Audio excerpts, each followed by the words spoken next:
Thiruvananthapuram railway സ്റ്റേഷനിൽ സർക്കാരിന്റെ പരസ്യങ്ങൾ നീക്കം ചെയ്തതിനെതിരെ എ സമ്പത്ത് എംപിയും ഡിവൈഎഫ്ഐ നേതാക്കളും സത്യാഗ്രഹമിരിക്കുന്നു. തിരുവനന്തപുരം സ്റ്റേഷൻ ഡയറക്ടറുടെ മുറിക്ക് മുന്നിലാണ് സത്യാഗ്രഹം ഇരിക്കുന്നത്. വിവരങ്ങളുമായി ജീവൻ ചേരുകയാണ്. ജീവൻ, എന്താണ് സംഭവം?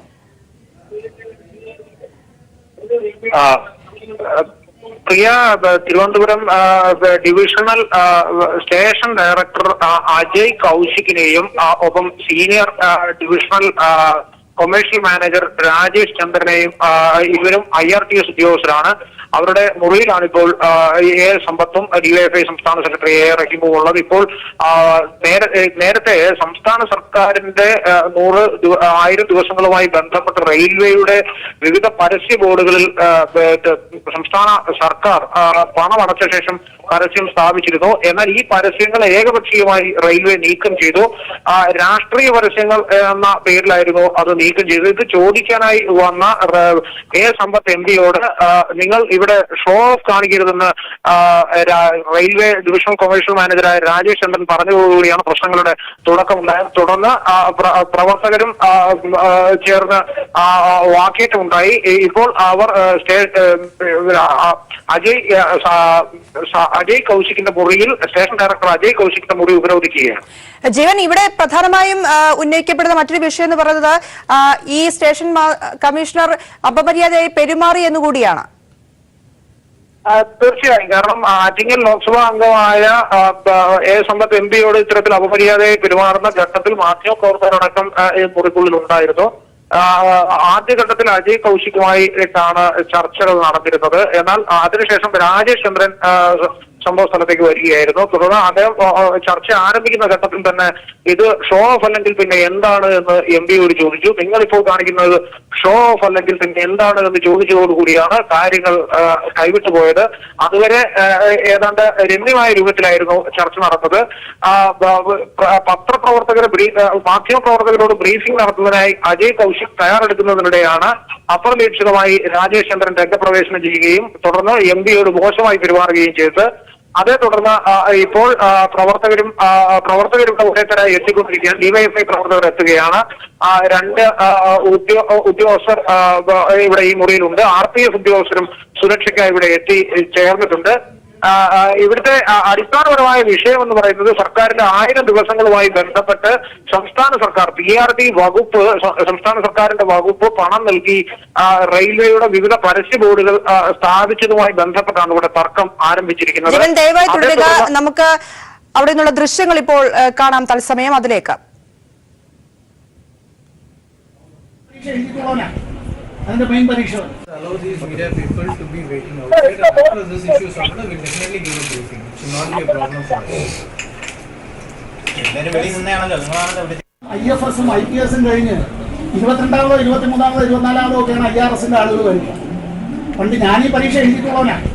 അതിന്റെ മെയിൻ പരീക്ഷ allow these media people to be waiting outside, and after this issue is sorted, we will definitely give a briefing. It should not be a problem for us.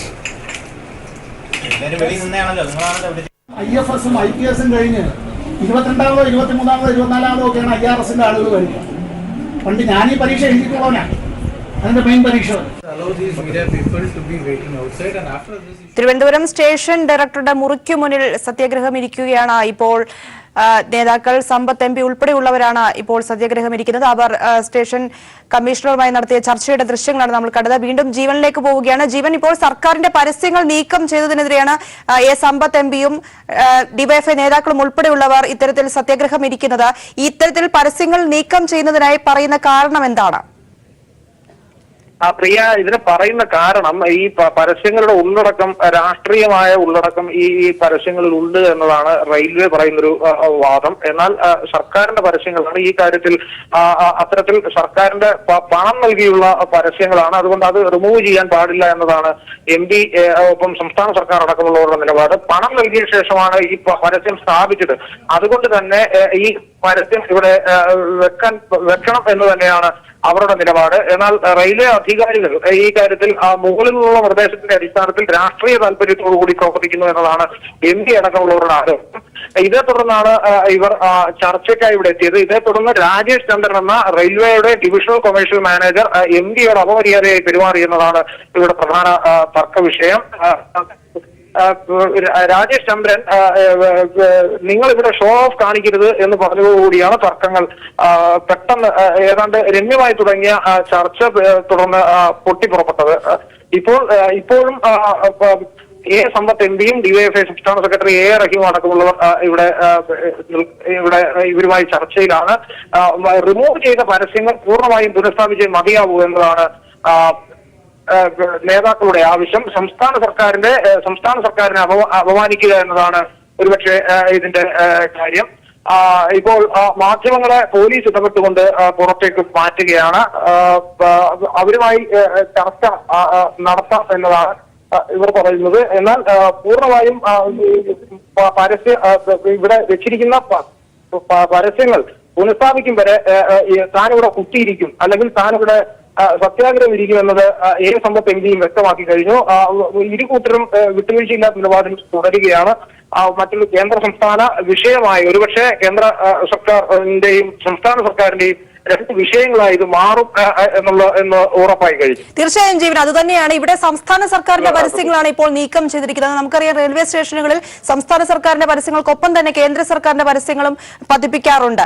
ഇവിടെ കേന്ദ്ര സർക്കാരിന്റെ പരസ്യങ്ങളും അപ്പോൾ അങ്ങനെയെങ്കിൽ മാറ്റേണ്ടതല്ലേ? അതിനെക്കുറിച്ചൊന്നും പറയുന്നില്ലേ?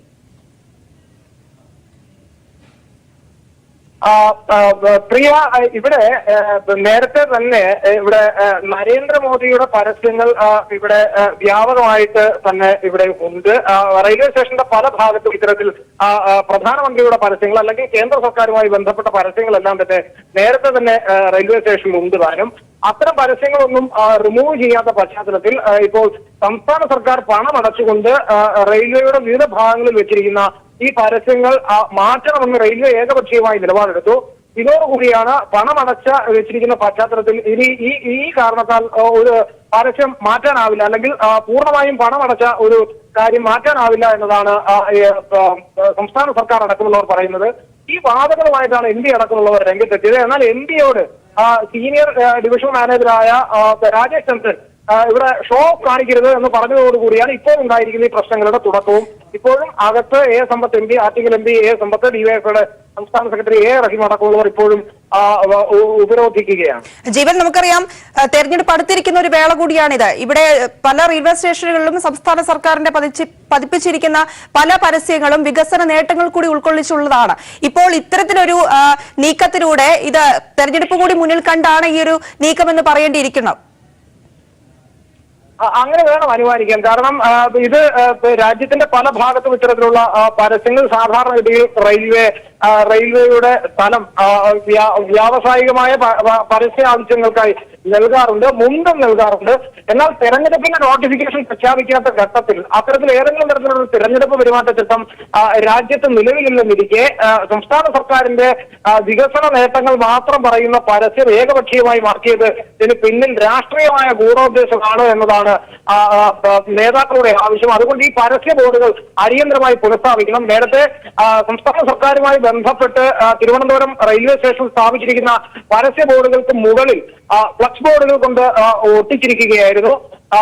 മാത്രമല്ല, ഏതാണ്ട് ഈ പരസ്യ കമ്പനിയുമായി ബന്ധപ്പെട്ട് പുതിയ ആരോപണങ്ങളൊക്കെ ഇപ്പോൾ റെയിൽവേ അധികാരികൾ പറയുന്നുണ്ട്. എന്നാൽ പണം നൽകാനുള്ളത് കൊണ്ടാണ് പരസ്യങ്ങൾ ഇവിടെ വെക്കാൻ അനുവദിക്കാത്തത് എന്നതാണ് റെയിൽവേയുടെ വാദം. അങ്ങനെയെങ്കിൽ എന്തുകൊണ്ടാണ് മറ്റു പരസ്യങ്ങൾ നീക്കം ചെയ്യാത്തത്? സംസ്ഥാന സർക്കാരിന്റെ പരസ്യം മാത്രം എന്തിനു നീക്കം ചെയ്തു എന്നൊരു ചോദ്യവും നേതാക്കൾ ഉയർത്തുന്നുണ്ട്. എന്നാൽ ഈ ചോദ്യങ്ങൾക്കൊന്നും അവർ കൃത്യമായ ഒരു മറുപടി അല്ല നൽകുന്നത്.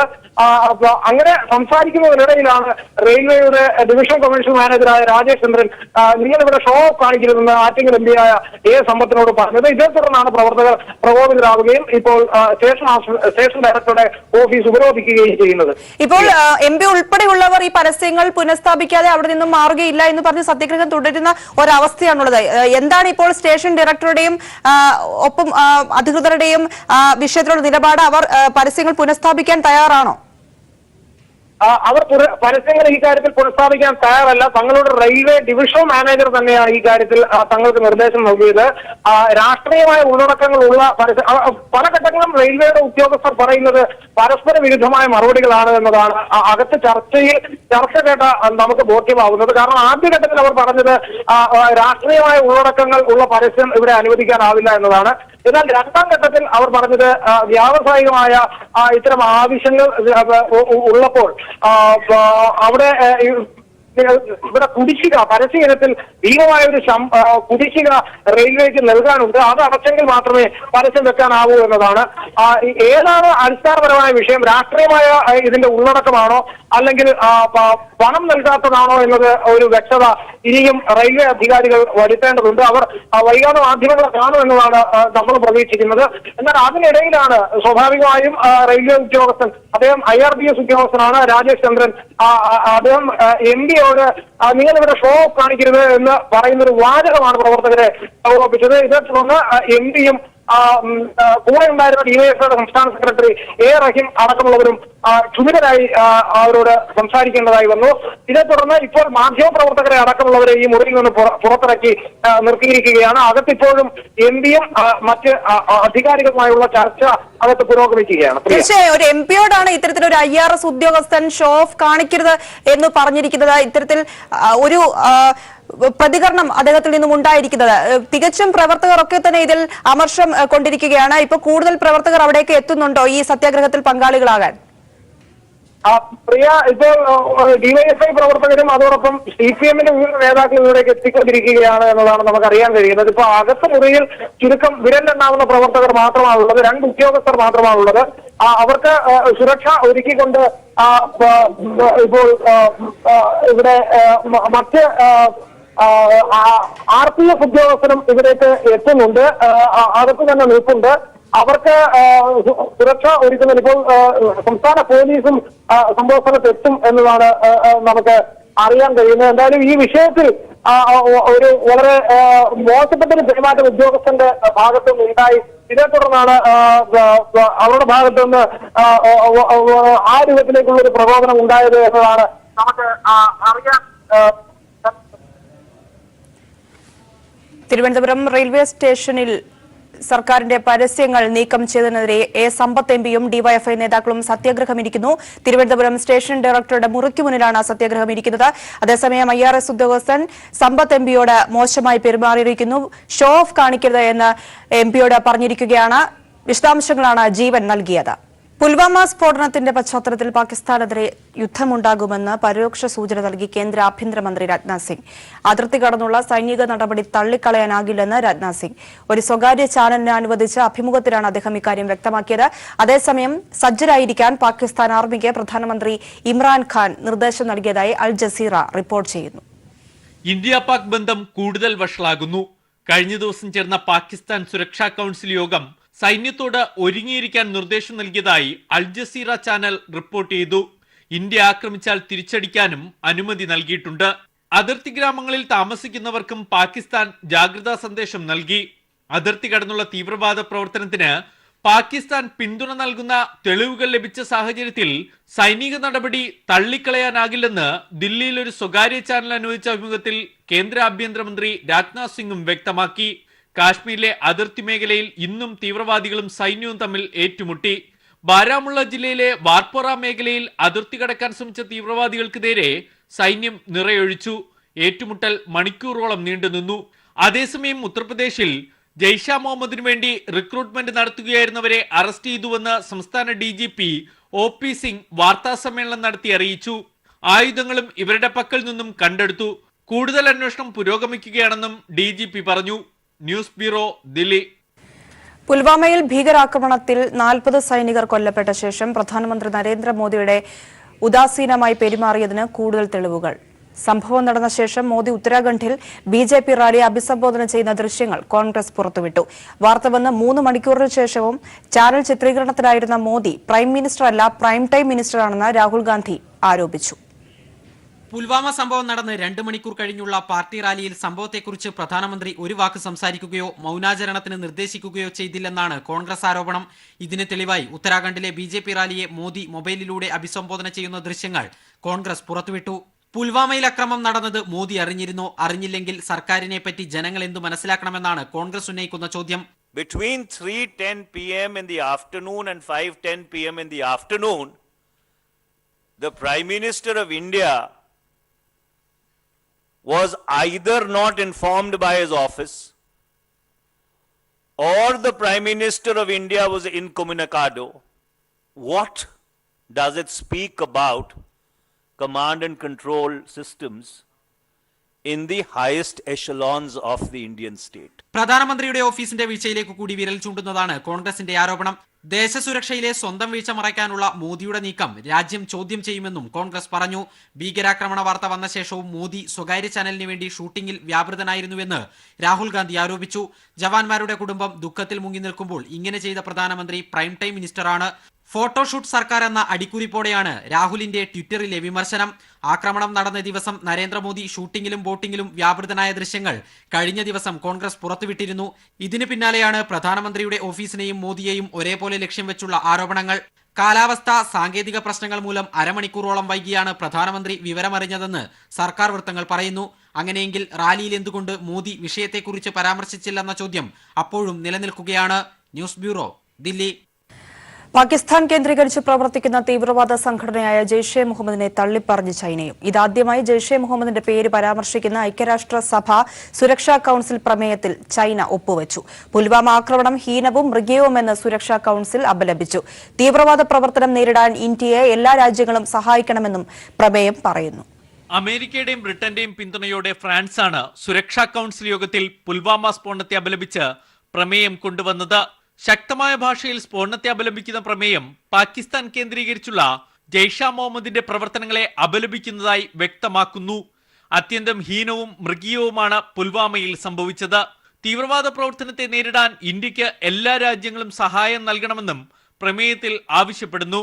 സ്ഥിരാംഗങ്ങളും അല്ലാത്തവരുമായ എല്ലാ രാഷ്ട്രങ്ങളും ഏകകണ്ഠമായി പ്രമേയം പാസാക്കി. തീവ്രവാദ പ്രവർത്തനവുമായി ബന്ധപ്പെട്ട് പാകിസ്ഥാന്റെ പേരോ ജെയ്ഷെ മുഹമ്മദിനെയോ പരാമർശിക്കുന്ന പ്രമേയങ്ങളെ എതിർക്കുന്ന ചൈനയും നിലപാട് മാറ്റി ഇന്ത്യക്ക് അനുകൂലമായി പ്രമേയത്തെ പിന്താങ്ങി. ചൈനയുടെ നിലപാട് മാറ്റം പ്രതീക്ഷയോടെയാണ് ഇന്ത്യ കാണുന്നത്. ജെയ്ഷെ മുഹമ്മദ് തലവൻ മസൂദ് അസ്ഹറിനെ ആഗോള ഭീകരനായി പ്രഖ്യാപിക്കാനുള്ള നീക്കത്തോട് ചൈന അനുകൂലമായി പ്രതികരിക്കുമെന്ന് ഇന്ത്യ പ്രതീക്ഷിക്കുന്നുണ്ട്. News bureau, Delhi. പുൽവാമ ഭീകരാക്രമണത്തിന്റെ പശ്ചാത്തലത്തിൽ ജമ്മുകാശ്മീർ സ്വദേശികൾക്ക് എതിരായി നടക്കുന്ന ആക്രമണങ്ങൾ തടയാൻ സുപ്രീം കോടതിയുടെ നിർദ്ദേശം. ഭീഷണി ശ്രദ്ധയിൽപ്പെട്ടാൽ ഉടൻ നടപടിയെടുക്കാൻ സംസ്ഥാന ചീഫ് സെക്രട്ടറിമാർക്കും ഡിജിപിമാർക്കും കോടതി നിർദ്ദേശം നൽകി. ഇത് സംബന്ധിച്ച് 11 സംസ്ഥാനങ്ങൾക്ക് നോട്ടീസ് അയച്ചു. അക്രമം തടയാൻ ഇതിനകം സംസ്ഥാനങ്ങൾക്ക് അഡ്വൈസറി നൽകിയതായി കേന്ദ്ര സർക്കാർ കോടതിയെ അറിയിച്ചു. കശ്മീരികൾക്കെതിരായ അക്രമം തടയണമെന്നും സംരക്ഷണം ഉറപ്പാക്കണമെന്നും ആവശ്യപ്പെട്ട് നൽകിയ ഹർജിയിലാണ് കോടതിയുടെ ഇടപെടൽ. രാജ്യത്തിന്റെ അഖണ്ഡതയെ ബാധിക്കുന്ന തരത്തിൽ കോളേജ് ക്യാമ്പസിൽ പോസ്റ്റർ പതിപ്പിച്ച 2 വിദ്യാർത്ഥികൾ അറസ്റ്റിൽ. മലപ്പുറം ഗവൺമെന്റ് കോളേജ് വിദ്യാർത്ഥികളായ റിൻഷദ്, ഫാരിസ് എന്നിവരാണ് അറസ്റ്റിലായത്. ഇവർക്കെതിരെ 124A ചുമത്തി. കോളേജിൽ പ്രവർത്തിച്ചു വരുന്ന റാഡിക്കൽ സ്റ്റുഡൻസ് ഫോറം പ്രവർത്തകരാണ് അറസ്റ്റിലായവർ. കശ്മീരിനെ മോചിപ്പിക്കുക, സംഘപരിവാർ അക്രമം അവസാനിപ്പിക്കുക തുടങ്ങിയ ആവശ്യങ്ങളാണ് പോസ്റ്ററുകളിൽ. മണിപ്പൂരിലെ ഭരണകൂട ഭീകരതയ്ക്കെതിരെ പ്രതിഷേധിക്കാനും പോസ്റ്ററുകളിൽ ആവശ്യപ്പെടുന്നു. ഇവ രാജ്യദ്രോഹപരമാണെന്ന് കാണിച്ച് കോളേജ് പ്രിൻസിപ്പൽ നൽകിയ പരാതിയിലാണ് നടപടി. തിരുവനന്തപുരത്ത് ഇമാമിന്റെ പീഡനത്തിനിരയായ പെൺകുട്ടിയെ അമ്മയുടെ കൂടെ വിടുന്നത് പരിഗണിക്കാൻ ചൈൽഡ് വെൽഫെയർ കമ്മിറ്റിക്ക് ഹൈക്കോടതി നിർദ്ദേശം. പെൺകുട്ടിയുടെ അമ്മ നൽകിയ ഹേബിയസ് കോർപ്പസ് ഹർജിയിലാണ് ഹൈക്കോടതി നിർദ്ദേശം. പെൺകുട്ടിയെ തനിക്കൊപ്പം വിടണമെന്നായിരുന്നു ഹർജിയിലെ ആവശ്യം. വൈകുന്നേരം കുട്ടിയെ കാണാൻ ബന്ധുക്കൾക്ക് അവസരമൊരുക്കണമെന്നും കോടതി. പെരിയാർ കൊലപാതകം ഹീനവും ന്യായീകരിക്കാനാകാത്തതുമെന്ന് മുഖ്യമന്ത്രി പിണറായി വിജയൻ. തെറ്റായ ഒന്നിനെയും ഏറ്റെടുക്കേണ്ട ബാധ്യത പാർട്ടിക്കില്ല. ചിലരുടെ വീണ്ടുവിചാരമില്ലാത്ത പ്രവൃത്തിയാണ് പ്രതിസന്ധി സൃഷ്ടിച്ചത്. കുറ്റവാളികൾക്കെതിരെ ശക്തമായ നടപടിയെടുക്കും. എന്നാൽ കോൺഗ്രസ് ക്രിമിനലുകളെ ആരും തള്ളിപ്പറഞ്ഞു കണ്ടില്ലെന്നും മുഖ്യമന്ത്രി ഓർമ്മിപ്പിച്ചു. കാസർഗോഡ് പൊതുയോഗത്തിൽ സംസാരിക്കുകയായിരുന്നു മുഖ്യമന്ത്രി. ഏറ്റവും നല്ല രീതിയിൽ പ്രവർത്തിച്ചു പോകുന്ന ഇടതുപക്ഷ ജനാധിപത്യ മുന്നണിയെയും അതിൽ ഇടതുപക്ഷത്തെയും അതിൽ തന്നെ പ്രത്യേകിച്ച് CPIM-നെയും അങ്ങേയറ്റം അപകീർത്തിപ്പെടുത്തത്തക്ക രീതിയിൽ ഇടപെടാൻ അവസരം കൊടുത്തത്, ആ അവസരമൊരുക്കിയത് ഇവിടെ നടന്ന 2 കോൺഗ്രസ് ചെറുപ്പക്കാരുടെ ഹീനമായ കൊലപാതകമാണ്. ആ കൊലപാതകം ഹീനമാണ്, ഒരു രീതിയിലും ന്യായീകരിക്കാൻ കഴിയാത്തതാണ്. അതുകൊണ്ട് തന്നെയാണ് തെറ്റായ ഒന്നിനെയും ഏറ്റെടുക്കേണ്ട കാര്യം പാർട്ടിക്കില്ല. അതുകൊണ്ടാണ് CPIM-ന്റെ സംസ്ഥാന സെക്രട്ടറി സഖാവ് കോടിയേരി ബാലകൃഷ്ണൻ ഈ സംഭവം നടന്ന ഉടനെ തന്നെ അതിനെ തള്ളിപ്പറഞ്ഞത്. യൂത്ത് കോൺഗ്രസ്, ശബരിമല കർമ്മസമിതി എന്നിവർ ആഹ്വാനം ചെയ്ത മിന്നൽ ഹർത്താലുകൾക്കെതിരെ കർശന നടപടിയുമായി ഹൈക്കോടതി. ഹർത്താലിന് ആഹ്വാനം ചെയ്ത നേതാക്കളെ ഹർത്താലുമായി ബന്ധപ്പെട്ട എല്ലാ കേസുകളിലും പ്രതിയാക്കാൻ കോടതി നിർദ്ദേശിച്ചു. യൂത്ത് കോൺഗ്രസ് നേതാവ് ഡീൻ കുര്യാക്കോസ് 189 കേസുകളിൽ പ്രതിയാകും. BJP, RSS നേതാക്കൾ 990 കേസുകളിലും പ്രതിയാകും. യൂത്ത് കോൺഗ്രസ് അക്രമത്തെ തുടർന്നുണ്ടായ നാശനഷ്ടങ്ങൾക്ക് ഡീൻ കുര്യാക്കോസിൽ നിന്നും നഷ്ടപരിഹാരം ഈടാക്കാനും ചീഫ് ജസ്റ്റിസ് അധ്യക്ഷനായ ഡിവിഷൻ ബെഞ്ച് സർക്കാരിന് നിർദ്ദേശം നൽകി. യൂത്ത് കോൺഗ്രസ് നടത്തിയ മിന്നൽ ഹർത്താൽ, ശബരിമല ഹർത്താൽ എന്നിവയ്ക്കെതിരായ വിവിധ ഹർജികളാണ് ഡിവിഷൻ ബെഞ്ച് പരിഗണിച്ചത്. 2 ഹർത്താലുകളിലുമുണ്ടായ അക്രമ സംഭവങ്ങൾക്കെതിരെ ശക്തമായ നടപടി സ്വീകരിക്കാൻ കോടതി നിർദ്ദേശിച്ചു. ഇതുമായി ബന്ധപ്പെട്ട് സംസ്ഥാനത്ത് രജിസ്റ്റർ ചെയ്ത എല്ലാ കേസുകളിലും നേതാക്കളെ പ്രതികളാക്കണം. യൂത്ത് കോൺഗ്രസ് അക്രമവുമായി ബന്ധപ്പെട്ട് രജിസ്റ്റർ ചെയ്ത 189 കേസുകളിലും ഡീൻ കുര്യാക്കോസിനെ പ്രതിയാക്കാനാണ് കോടതി ഉത്തരവ്.